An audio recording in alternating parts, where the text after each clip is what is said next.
Hello दोस्तों, कैसे हो आप। मैं रुद्र, आपका बड़ा भैया।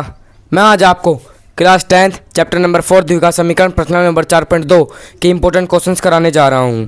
तो मैंने पिछली वीडियो में 4.2 के फर्स्ट क्वेश्चन के जो 3 पॉइंट हैं इंपॉर्टेंट वो मैंने करा दिए थे। तो आज मैं आपको जो थर्ड क्वेश्चन है हमारा 4.2 का थर्ड क्वेश्चन है वो बहुत ज़्यादा वेरी इंपॉर्टेंट है। तो उसको थर्ड क्वेश्चन हमारा क्या है, संख्या ज्ञात कीजिए। ऐसी दो संख्याएं ज्ञात कीजिए। क्या ज्ञात कीजिए जिनका योग 27 और गुणनफल 182 हो। तो सबसे पहले हम क्या करेंगे, सॉल्यूशन में हम क्या करेंगे कि सॉल्यूशन में ऐसी दो संख्याएं, हमें संख्याओं का नहीं पता है तो संख्याओं के अंदर हम क्या करेंगे, तो हम मानेंगे संख्या को, क्या मानेंगे, माना पहली संख्या इक्वल टू क्या होगी, x होगी। तो दूसरी संख्या क्या होगी, 27 माइनस एक्स।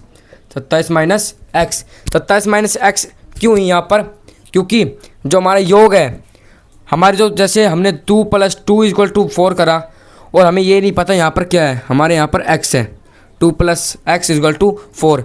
इन दोनों के योग का, इन दोनों को जोड़ेंगे, इन दोनों का योग 4 के बराबर है। तो योग क्या हुआ, 4 है। तो अगर हम 2 को वहाँ पर ले जाएंगे, 4 में से 2 गए तो क्या आएगी, 2। हमें दूसरी संख्या पता लग गया तो हमें पहली संख्या का मान क्या मान लिया, x। तो दूसरी संख्या पता लगाने के लिए हमने 27 माइनस x कर दिया, क्योंकि इन दोनों संख्याओं का योग कितना है, 27 है। इसके बाद हम करेंगे प्रश्नानुसार। प्रश्न में क्या कह रहा है, प्रश्नानुसार जब इनका गुणनफल करेंगे x × 27 माइनस x = 182। अब जो x है बाहर, अब हम इनको अंदर गुणा करेंगे, x को 27 से गुणा करेंगे और x को x से गुणा करेंगे। तो 27x माइनस x² = 182। अब ये माइनस की है, द्विघात समीकरण बनाने के लिए हमें इसको यहाँ पर लेके आना पड़ेगा। तो 27x माइनस x² माइनस 182 = 0। अब हम इसको द्विघात समीकरण के -x² प्लस 27x माइनस के 182 = 0, ये द्विघात समीकरण बन गई। लेकिन ये द्विघात समीकरण अभी नहीं बनी, ये हमारे जो x² है, ये x² plus bx plus c = 0 होगा।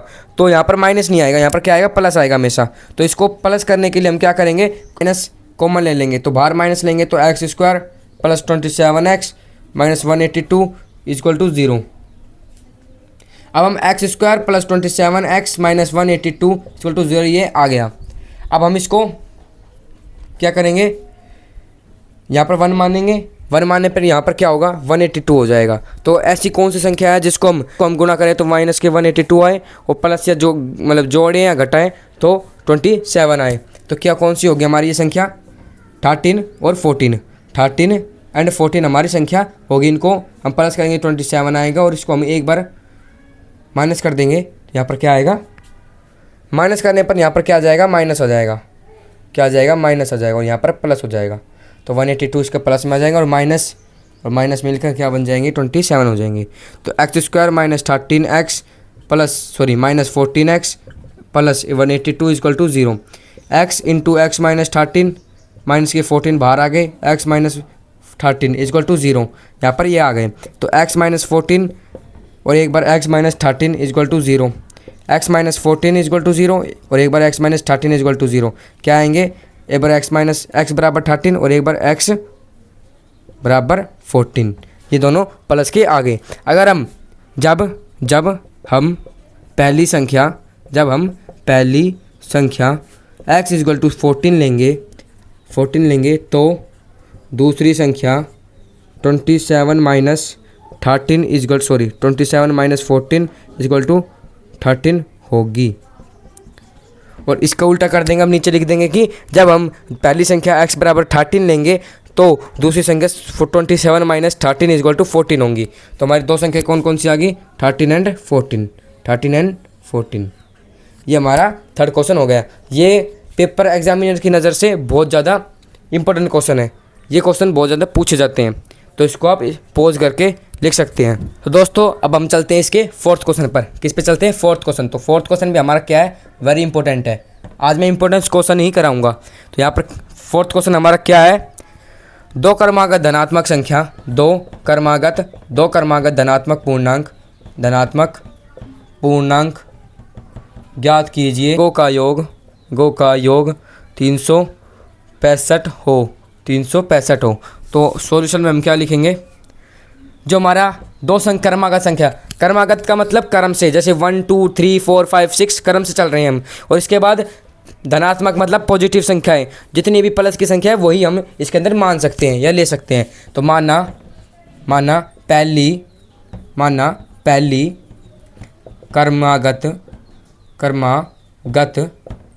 धनात्मक संख्या इक्वल टू क्या मानी? x मानी। तो दूसरी क्रमागत धनात्मक संख्या इक्वल टू x प्लस 1। क्रम से करना है तो इसलिए x पे प्लस 1 कर देंगे। अगर ये 3 संख्या पूछता तो धनात्मक संख्या क्या हो जाती? क्रमागत धनात्मक संख्या क्या हो जाती? x plus 2। तो हम यहाँ पर क्या करेंगे? प्रश्नानुसार क्या लिखेंगे? प्रश्नानुसार हम क्या लिखेंगे? जो हमारा वर्ग है, प्रश्न में क्या लिखा है? जिनके वर्गों का योग, इन दोनों के वर्ग करने पर x² प्लस x प्लस 1 का होल स्क्वायर इक्वल टू 365। इन दोनों के वर्गों का योग, यहाँ पर मैंने योग कर दिया, प्लस लगा दिया और बराबर 365 कर दिया। अब हम इसको सोल्व करेंगे। x² प्लस अंदर क्या हो गया हमारा? a प्लस b का होल स्क्वायर बन गया। तो x² plus b² plus 2ab हमारा ये बन गया 365 बराबर में x² प्लस x², यहाँ पर आ गया बाहर। 1 का स्क्वायर 1 होता है, तो 2 का जब अंदर से हम गुना करेंगे तो 2x आएगा इक्वल टू 365। अब x² प्लस x² 2x² बन जाएगा। और यहाँ पर 2x और प्लस का 1 माइनस के 365 इक्वल टू 0। 365 को हम यहाँ पर लिया है। तो 2x² plus 2x minus 364 equal to 0। अब हम इनमें से कॉमन लेंगे। क्या करेंगे? कॉमन करेंगे। क्या लेंगे? कॉमन।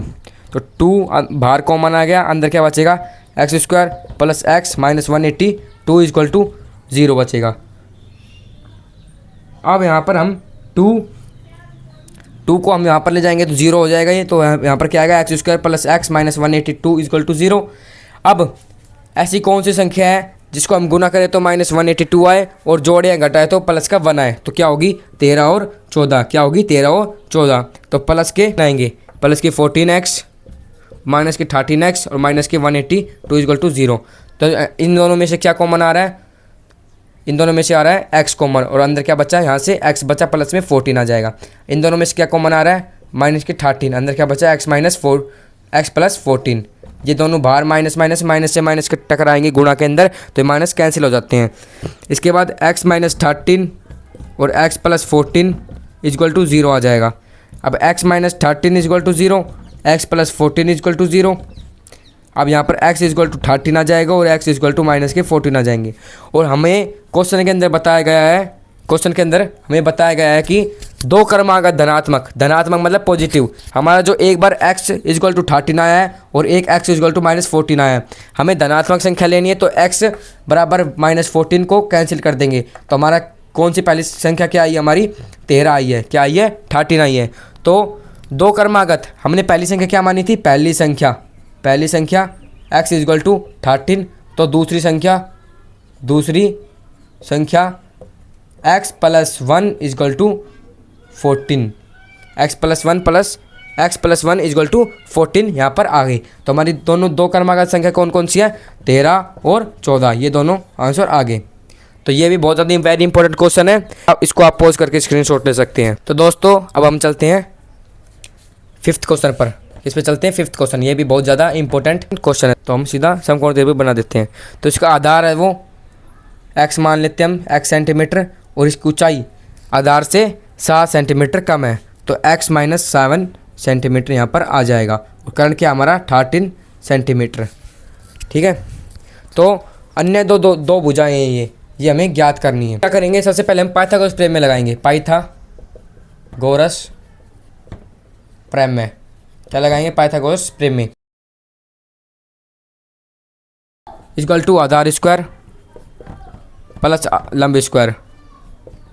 करंट स्क्वायर हमारा क्या है 13 सेंटीमीटर स्क्वायर इक्वल टू आधार क्या है एक्स का स्क्वायर, यहाँ पर लंब क्या है एक्स माइनस 7 का होल स्क्वायर। तो 13 का स्क्वायर 169 और एक्स स्क्वायर प्लस में ए माइनस बी का होल स्क्वायर बन रहा है। तो यहाँ पर क्या आएगा एक्स स्क्वायर माइनस के 49 प्लस के 14 एक्स प्लस के 49 और यहाँ पर माइनस के 14 एक्स। अब यहाँ पर 169 equal to x square plus 49 minus 14 x, ये हमने ब्रैकेट हटा दिए। तो x square plus x square क्या हो गए 2x स्क्वायर प्लस में 49 माइनस में 14 एक्स। अब सारी संख्या को इस तरफ ले आएंगे तो 169 minus 2x square minus 49 plus के 14 एक्स इक्वल टू 0। 169 में से 49 घटाएंगे तो 120 minus 2x square plus 14 x equal to 0। अब हम इसको सही तरीके से लिख देते हैं तो माइनस 2x स्क्वायर प्लस के 14x माइनस प्लस के 120 इक्वल टू 0। अब इसमें से हम क्या लेंगे कॉमन, अब इसमें से क्या कॉमन लेंगे हम माइनस 2 कॉमन ले लेंगे। तो 2x minus 2x square plus 14x plus 120 equal to 0। Minus 2 common लेंगे तो अंदर क्या बचेगा एक्स स्क्वायर माइनस के 14x माइनस के 120 इक्वल टू 0। ये माइनस 2 को इस तरफ लेके जाएंगे तो 0 हो जाएगा। तो एक्स स्क्वायर माइनस 14x ये 14x नहीं आएगा, यहाँ पर आएगा 7x क्योंकि 2 का इसमें डिवाइड करेंगे। कॉमन लेने पर यहाँ पर 2 बाहर आएगा तो यहाँ पर 7 बचेगा, इसमें से बाहर आएगा तो यहाँ पर क्या बचेगा 60 बचेगा। क्या बचेगा 60, तो 60 यहाँ पर 7 60 और यहाँ पर 7x इक्वल टू 0 यहाँ पर आ गया। अब हमें क्या करना है, ऐसी कौन सी संख्या है जिसको हम गुणा करें तो 60 आए माइनस के और जिसको जोड़ें या घटाए तो 7 आए माइनस के। तो हमारी कौन सी संख्या है ये x square minus 12x plus के 5x माइनस के 60 इक्वल टू 0, ये हमारी संख्या आ गई। अब एक्स स्क्वायर के अंदर हम क्या करेंगे, क्या कॉमन आ रहा है इसमें और इसमें x माइनस 12 प्लस के 5x माइनस 12 इक्वल टू 0। अब x प्लस 5 और एक बार x माइनस 12 इक्वल टू 0 और अब x प्लस 5 इक्वल टू 0 और एक बार x minus 12 equal to 0, x equal to 0 और x इक्वल टू 12 और x इक्वल टू माइनस 5। तो हमारी क्या संख्या आ गई है, हम कभी भी ऋणात्मक संख्या नहीं लेंगे। तो हमारे क्या है, हमारे x इक्वल टू क्या है 12 सेंटीमीटर। तो हमारे ये क्या है आधार है, क्या है ये आधार। फिर हमारा लंब क्या होगा 7 माइनस सेंटीमीटर सेंटीमीटर। तो हमारा क्या आएगा 12 में 7 गए तो क्या आएंगे यहाँ पर 5 सेंटीमीटर, क्या आएंगे 5 सेंटीमीटर। ये हमारा क्या आ गया लंब आ गया, क्या आ गया लंब आ गया। इसके बाद हमारे कर्ण क्या हमारा 13 सेंटीमीटर क्या हमारा कर्ण है। ये हमारी तीनों भुजाएं आ गई हैं। आप इसको पॉज करके वीडियो को इसका स्क्रीनशॉट ले सकते हैं। तो दोस्तों आज के लिए इतना ही। आज मैंने आपको इम्पोर्टेंट क्वेश्चन सभी करा दिए हैं। इसके अंदर कुछ भी आपको डाउट हो तो कमेंट सेक्शन में आसानी से पूछें। और आपको मैं ये क्वेश्चन दे रहा हूँ 100x square minus 20x plus 1 equal to 0, ये हमारा आज का क्वेश्चन है। ये मैंने पहले पिछली वीडियो में भी समझाया था ये क्वेश्चन। ये आज का होमवर्क है, क्या है होमवर्क, आप सभी को ये करना है। आज के लिए इतना ही। थैंक यू, धन्यवाद। अगली वीडियो में फिर से मिलेंगे।